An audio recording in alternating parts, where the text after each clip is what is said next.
I think AI will take over even more. Next will be design and video editing. I can see the biggest winners.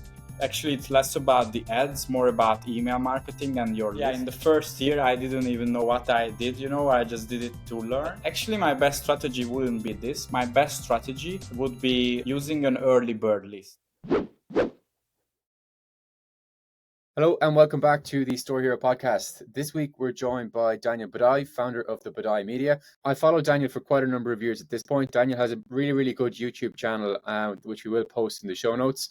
This week we dive into all things how to utilize AI to run your e-commerce business, how to really squeeze efficiency gains out, all things Black Friday, and using email to really drive Black Friday sales. I think you're really going to enjoy this one. Daniel, welcome back. Really good to have you on the show. Obviously, we kind of touched base on your own podcast quite recently. Daniel, for our guests who aren't aware of you, can you tell us a little bit more about yourself and a little bit more about Budai Media? Yeah, sure. Thanks, Thomas, and thanks everyone who is listening. So, a bit more about myself and our company. So, I'm originally from Hungary, Budapest, and after I studied geology at the university for 6 years and I wanted to work in the oil industry, I decided to choose a different path and I started digital marketing, first copywriting.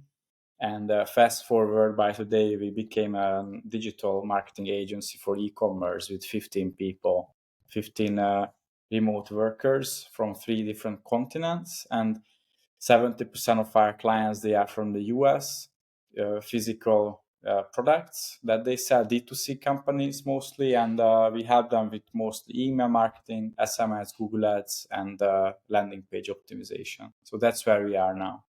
Quite a transition from the oil industry to email marketing for DTC brands, I'm sure. Yeah. I mean, first, it came out of necessity. I started enjoying it, and also I could develop my skills and connect with great people. So I stuck to this industry, and I never looked back. So yeah, it's been a great journey. Obviously, you're at an agency with you 15 people. You're working with DTC brands over the years, so you've seen it all, Daniel. At this stage, the good, the bad, and I'm sure the ugly as well. What are some of the biggest changes that you've seen in the DTC landscape in the last 3 years? Yeah, I mean, great question. So the other day, I just noted down a few things that I could see, and those things that really meant a huge shift, a huge change in this industry. And last 3 years, so yeah, I think first of all, COVID, that was a huge change, and actually, it was a positive change for e-commerce because we could see a large adoption of e-commerce, even for older people and segments that they didn't try e-commerce purchase before. And then actually post-COVID, we could see, so yeah, it caused, it actually bloated up the whole industry a bit. And after COVID, we could see this hit back, and actually retail became strong again. I could see that last year that several e-commerce brands actually struggled. And then in the past couple of years, we could see a lot of algorithm changes. Actually, I just learned that Gmail came out with their recent ones last week. So, all of those iOS changes, tracking issue for email, for ads, different platforms, privacy changes as well. And then finally, I will mention AI, which is probably the biggest change. And we are still at the beginning of the whole AI thing, but it already revolutionized copywriting. It's changing design, video editing, processes, efficiency of companies. So I would say these are the major things that I could see in the 3 years. So it was really eventful, lots of things going on. We're 3 minutes and 30 seconds in, Daniel, and you've mentioned AI.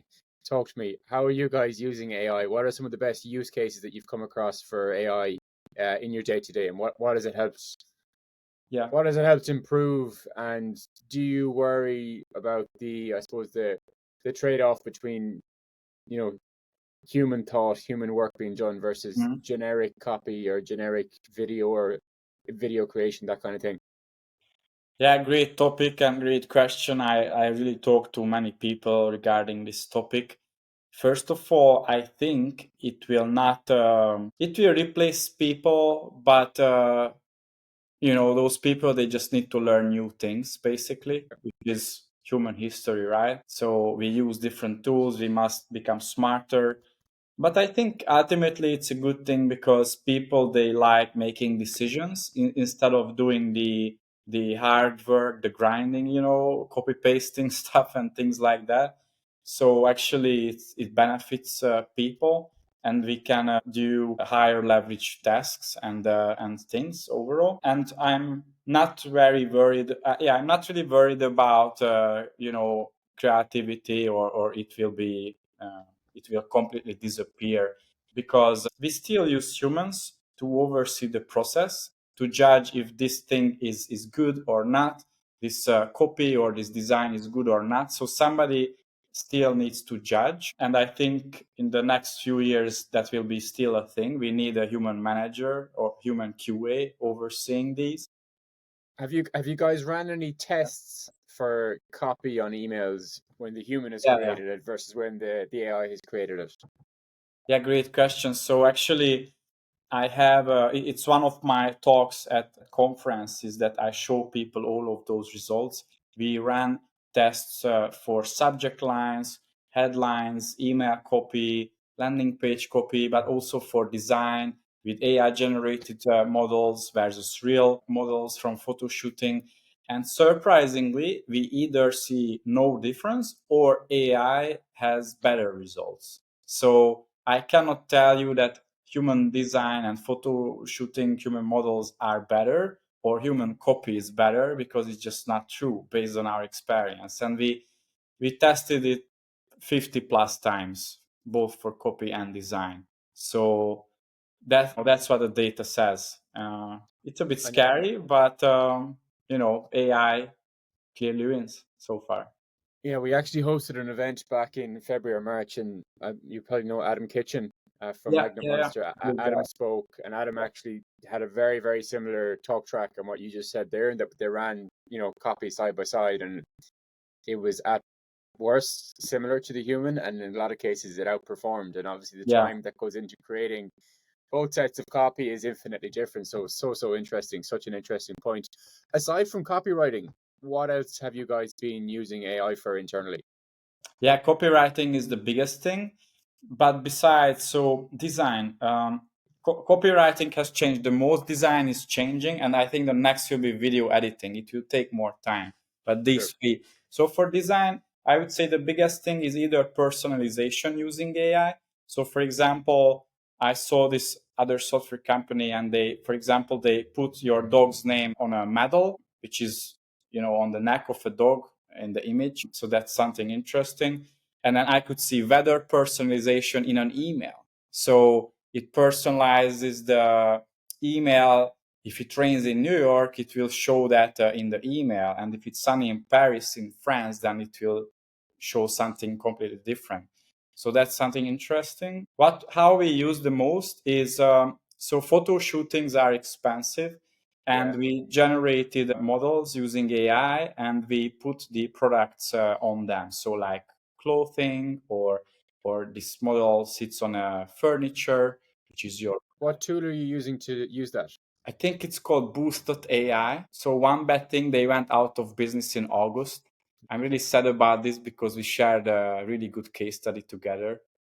On the other hand, if anyone has this feature, let me know, reach out to me, because I'm really interested. Because I know actually AI generated models work better.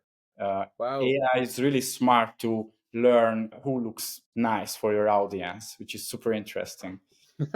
Yeah, So interesting. Yeah. I mean, the cost of editing models, all that kind of thing, is a huge cost inhibitor for brands when creative is one of the yeah, biggest levers that we have at our disposal. So, yeah, any yeah, ways that AI can be introduced into DTC brands to reduce that cost, and even just the time and efficiency piece, I think would be absolutely massive. So, yeah. yes, I 100%. second Daniel's point. If anyone has a tool that will help us with that, please share it with me as well. Perfect, Daniel. Listen, we're only a couple of days now out from Black Friday, obviously the biggest time of the entire year. What's one of the best strategies that you've ever seen used in Black Friday? Obviously, I'm sure you've seen tons, but is there one that kind of sticks out in the back of your head and said, you know what, that was actually Mhm. really smart? Yeah, great question. So I can see brands that they just blast out emails to their list, sales, discount, and you want to be more organized, more strategic than that. And you really want to build up your promotional calendar. So we typically have Black Friday events for 1 week, not less, not more. I know some companies, they have a black month. I think that's just too long. So we typically have a black week, and then we build up the hype a couple of weeks before, and then we tell people the offer, and then we send urgency and scarcity emails during this black week. But actually, my best strategy wouldn't be this. My best strategy would be using an early bird list, an early bird VIP list. So what we do is we build up an email and SMS list with early bird and VIP subscribers, and we push ads. We put this on the website. We send out email campaigns, and we tell people, if you join this list, you will get a huge discount, and you can get this discount before the long lines of people. So you get this early bird offer, and we promote this heavily in October and early November. So 6-8 weeks before actually Black Friday. And then we have the early bird opening around early or mid-November, so weeks before Black Friday. And in many cases, the revenue competes with the real Black Friday event. Really? So that's how we extend the whole event without actually extending it. So it's not a black month, it's more like an early bird. And sometimes we get really crazy results. Like, I remember this client, 2,000 subscribers, made 50K. So that's a great revenue per person, per recipient.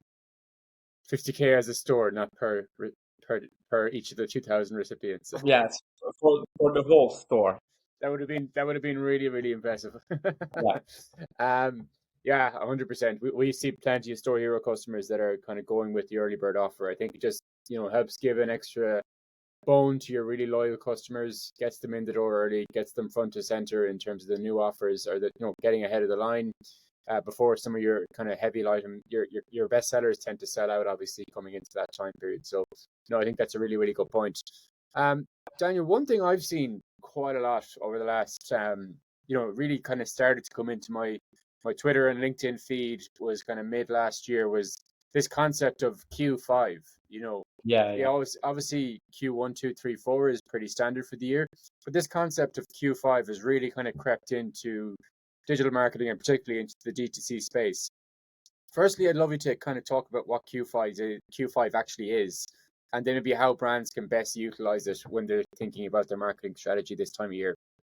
Yeah. So by Q5, do you mean, so what time period do you mean? Because I could see different descriptions of it. Yeah, kind of just that period, I suppose, after Black Friday, after that rush, Yeah. kind of mid-December to, January, even Yeah, first yeah. week of January. Those 2-3 weeks, right? Yeah, because Black Friday is usually the biggest one, or for some brands, even Christmas, or a couple of days before Christmas. But then, there is a no man's land really between Christmas and the first 1-2 weeks of January. And actually, you can just clear out your stocks, I think, after Christmas, and you can give huge discounts if you want, or open up a New Year sale. So you can play around with the words, but I would just run one more sales event and find a unique angle, which is different that you have during Black Friday and Christmas.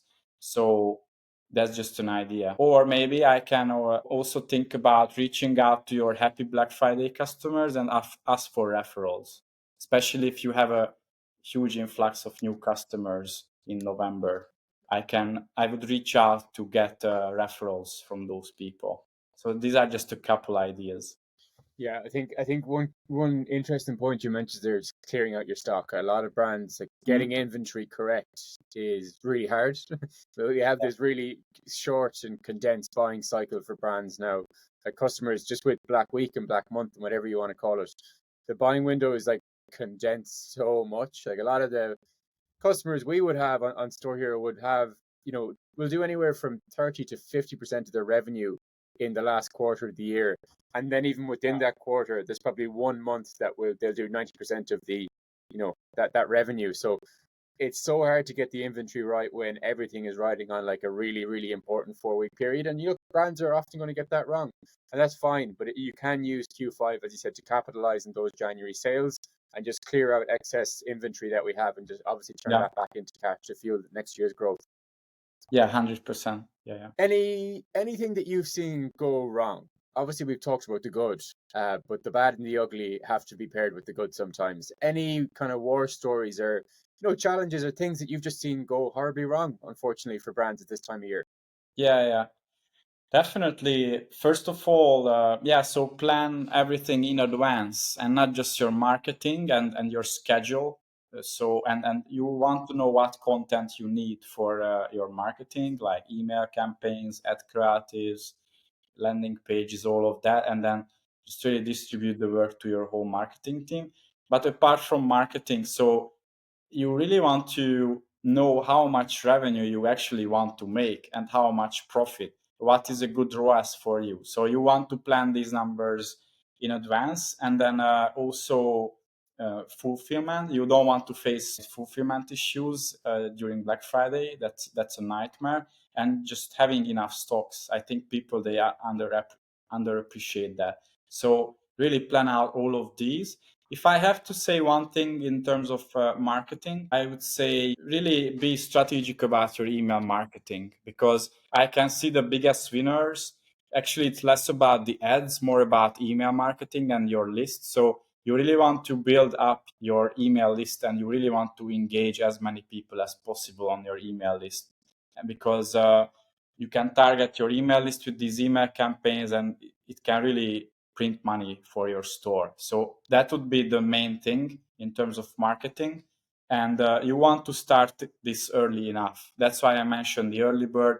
I could see brands, and we regularly get approached by companies who want to send Black Friday emails 1 week before Black Friday. It's too late. You want to engage your email list weeks and months before, so not in November or mid-November. It's just too late. You will tire out your email list. You will freak out people. So just don't do that. And have you seen it go wrong? I'd love to understand, like, just for Mhm. context. I was at Shopify years ago, and I remember a support ticket coming in, Yeah. and what had happened on the morning of Black Friday was the night before, somebody in the store reduced all the prices and just set the compare at. So it was €100. They reduced it to $80 or whatever Yeah. it Yeah. was. And then the next morning, another member of staff came in and saw no discount code had been set up. So they went ahead and then created Yeah. 20% discount code.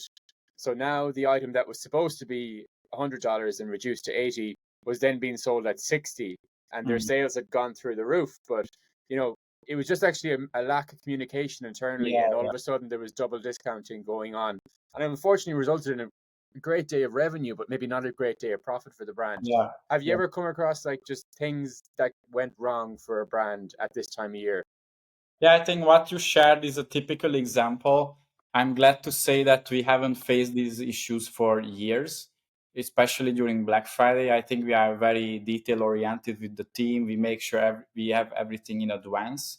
Or, even if the client wants things too late or too fast, we push back hard that it can screw up things. So think about it twice.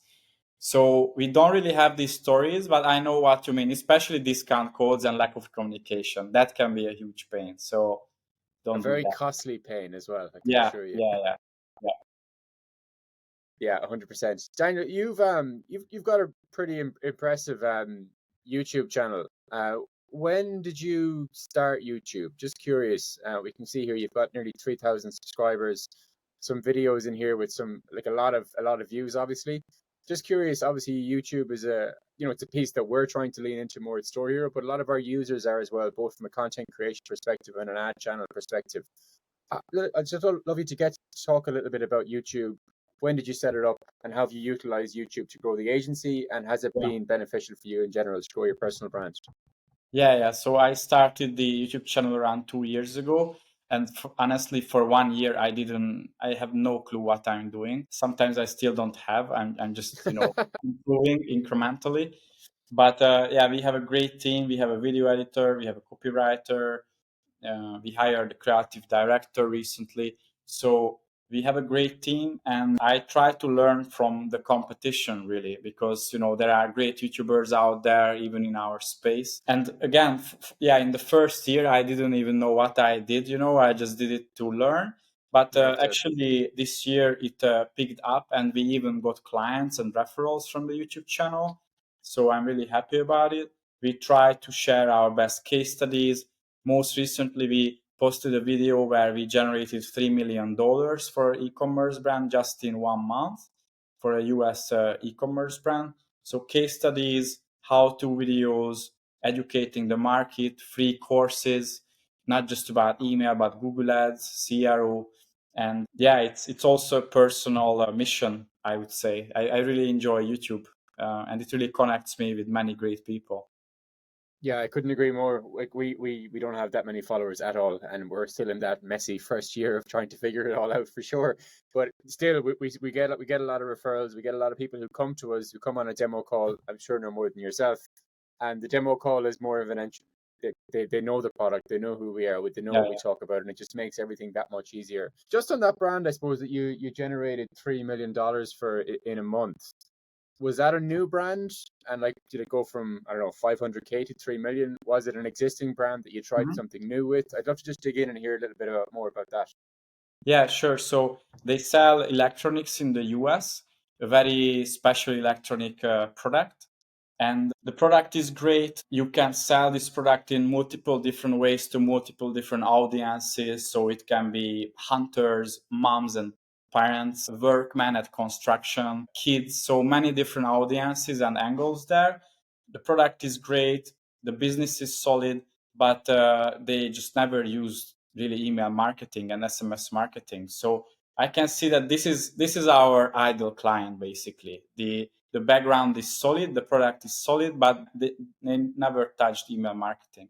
So we came in around early summer, and we set up their automations first. We could see really good results, and then we added email campaigns. They did well, but I think the main thing was really finding these different audiences with emails and on the list, and also finding the ideal angle for each, the best copywriting, the best content, the content strategy for the campaign.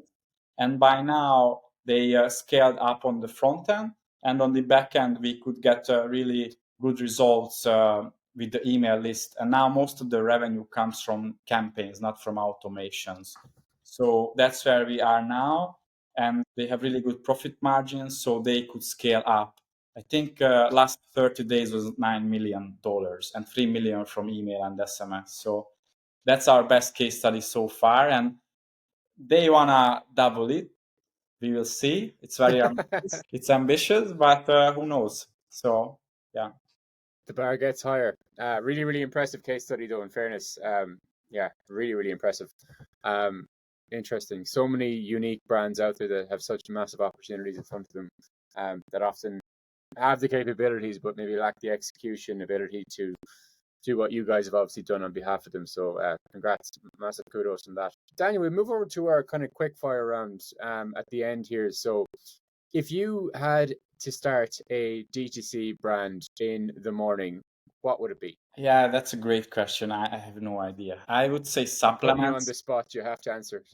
I would say supplements, but it's super competitive. So it's more like a personal, hobby for me. Okay, so I go with supplements. Yeah. Okay, so if it's supplements, you don't have to give me the niche of why, like which type of supplement, but why is it a supplement brand that you want to start? I have a deep understanding of the niche and the products. I know the products pretty well. Okay, and I get with your background, obviously in retention marketing, that's the whole name of the game in supplement That's the marketing. other thing. Yeah, email marketing. Yeah, it can be half of your revenue from email. Yeah, yeah. If not more. We're working with one subscription brand at the moment, and the repeat customer rate is 90%, which is incredible. So it's yeah. Daniel, if you had to recommend a book or a podcast or both to our listeners, what would it be? I have a couple books behind me. I would say Creativity Inc. That's a Yeah. really good book by Ed Catmull, and he's the one of the founders of Pixar. I like this book because He shares CEO principles, entrepreneur principles, but he also shares his story. So it's a nice mix. Mm-hmm. It's an easy read, I would say, as a business book. And podcast. Can I say a YouTube channel? Absolutely. So I really like David Fogarty's stuff, David the Fogarty, yeah, founder really of good. Udemy, and he's really solid on YouTube now. Yeah, I couldn't agree more. His content is actually top tier. He does a lot of stuff on Instagram, which consistently are on Yeah. my feed as well. Really, really good. If you weren't working at Budai Media, if you didn't run Budai Media, and you had to work for one person tomorrow morning, dead or alive, who would they be? Tough question again. Probably Elon Musk. It's the first time that name has been mentioned, and I'm kind of surprised. Okay. Why Elon Musk? I mean, what he does, it's really exciting. I'm afraid I would burn out in a few months or years. But if not, I would be happy to work with him. Head of Department of Government Efficiency. Yeah. Yeah, I agree. It would be an incredible experience, and I think the burnout concern would be very real as well. But I think Yeah. it would be an incredible experience. Finally, your top prediction for 2025 as it pertains to the DTC space. Yeah, I think AI will take over even more. Next will be design and video editing for creatives. But never forget, human psychology is still the same, and that's the most important. I think AI is more for efficiency. So the strategy will not change too much, regardless of tech and privacy policies and algorithm changes and AI. Human and buyer psychology is still the same. And I have to remind myself all the time as well. I also like tech stuff, and you can get lost into the details, but I think you shouldn't overall.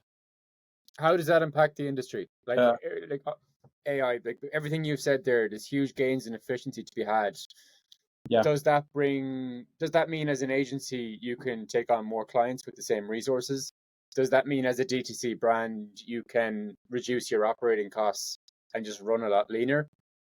I agree with you. There's tons of efficiencies coming. How is that going to be felt in the industry? Honestly, it's still not clear for me. Probably you can employ fewer people at the same size of revenue. Probably you will need a smaller agency as well, or an agency need less people.